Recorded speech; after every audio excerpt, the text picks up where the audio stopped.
Paper. My Lords, we are deeply concerned at the serious humanitarian impact of conflicts between Sudan and South Sudan and within both countries. We are closely engaged with the UN and other humanitarian agencies to ensure an effective response to the needs of affected people and are pressing both governments to enter into political processes to resolve conflicts. Thanking the Noble Lady Minister for her sympathetic reply, may I ask if she's aware that I recently returned from a visit to 4 camps on the Sudan-South Sudan border where 250,000 refugees have fled from sustained aerial bombardment by Khartoum or been expelled by President al-Bashir's commitment to turn Sudan into a unified Arabic Islamic state. Conditions in those camps were dire then, they're now becoming catastrophic with a rapidly rising death toll. My Lord, will Her Majesty's Government make strong, urgent representations to Khartoum to cease aerial bombardment of its own civilians and across the border in South Sudan, which is in no way justified by President al-Bashir's allegation of military action by South Sudan, which bears no comparison with his massive, sustained slaughter of his own people. My Lords, I am aware of the Noble Lady's visit and I thank her for giving me a copy of her draft report. And I'm aware, as the House is, of all her work in this area, and she reports some terrible stories within that. Continued aerial bombardments by the Sudanese armed forces are absolutely unacceptable, and we condemn them. Ministers and officials at our embassy have pressed this point during meetings with Sudanese counterparts. We worked very hard with Security Council partners to achieve a unanimous support for UN Security Council Resolution 2046, which saw the Security Council demand under Chapter 7 of the UN Charter a political resolution to conflict in South Kordofan and Blue Nile, as well as addressing wider issues in both countries. And we are also very actively monitoring the humanitarian situation and getting supplies in place. Is my noble friend aware, however, that the UN Security Council passed that resolution on the 2nd of May, and that within the resolution was a 2-week period for conflict to stop and negotiations to begin? That was on the 16th of May. There have been no negotiations starting. Instead, the fighting has started again.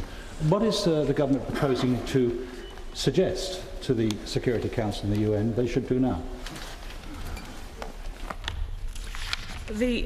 Yesterday, the Special Envoy to the Secretary-General briefed the Security Council on compliance by Sudan, South Sudan and the SPLM North with Security Council Resolution 2046. He is keeping a very close watch on the extent to which the ceasefire is not being adhered to.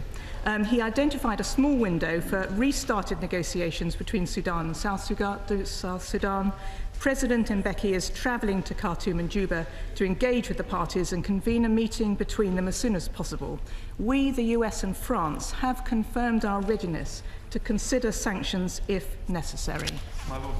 Will Baroness, the Minister, concur with the view of Dr. Mukesh Kapila, who was the High Representative of this country and also the United Nations in Sudan, that the second genocide of the 21st century is unfolding in South Kordofan? How can Her Majesty's Government continue to do business as usual with a regime that is led by someone who has been indicted for war crimes, crimes against humanity, by the International Criminal Court? How can we simply sustain diplomatic relations as though it's business as usual? Well done. My Lords, it isn't business as usual, but as the Noble Lord knows, the UK government engages with all governments in the hope of trying to bring about the changes that the Noble Lord would wish to see. And in fact, in terms of embassy involvement, the only countries where embassy officials have been withdrawn are Syria and Iran, because that's needed for the protection of staff. In all other areas, including North Korea, there is engagement, but it isn't business as usual.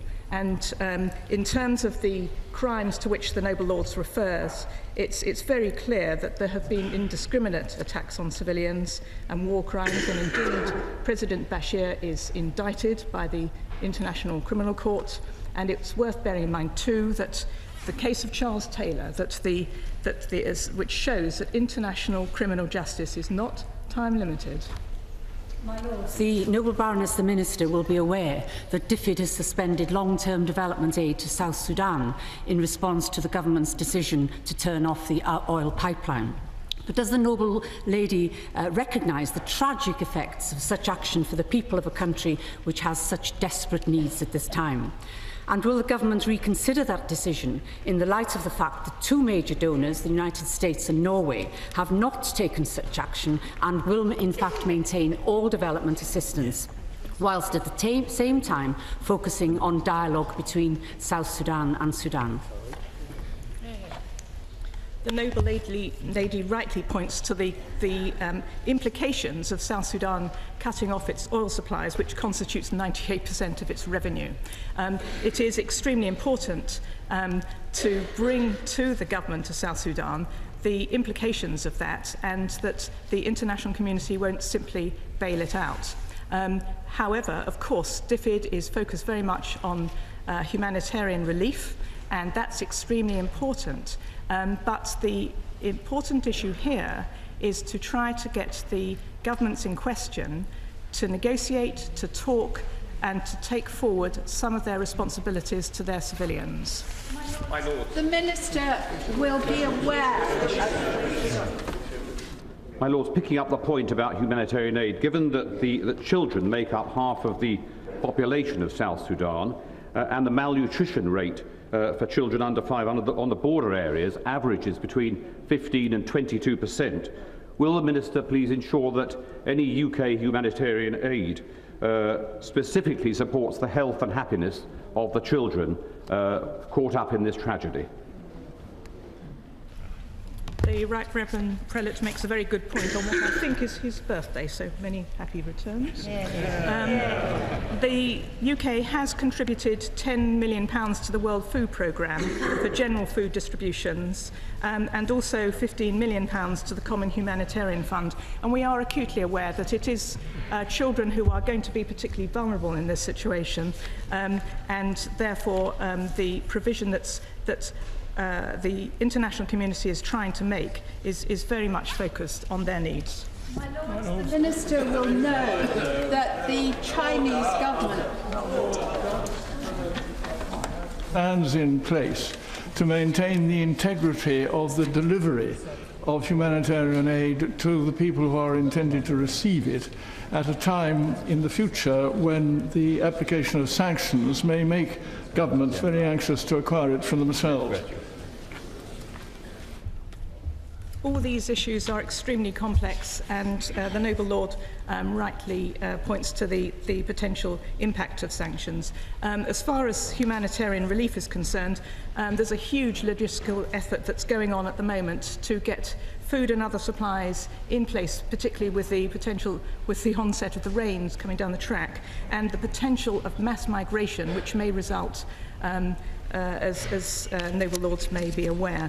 But we are monitoring this very closely, and my colleague Stephen O'Brien is watching all the time what's happening. Lord Harrison.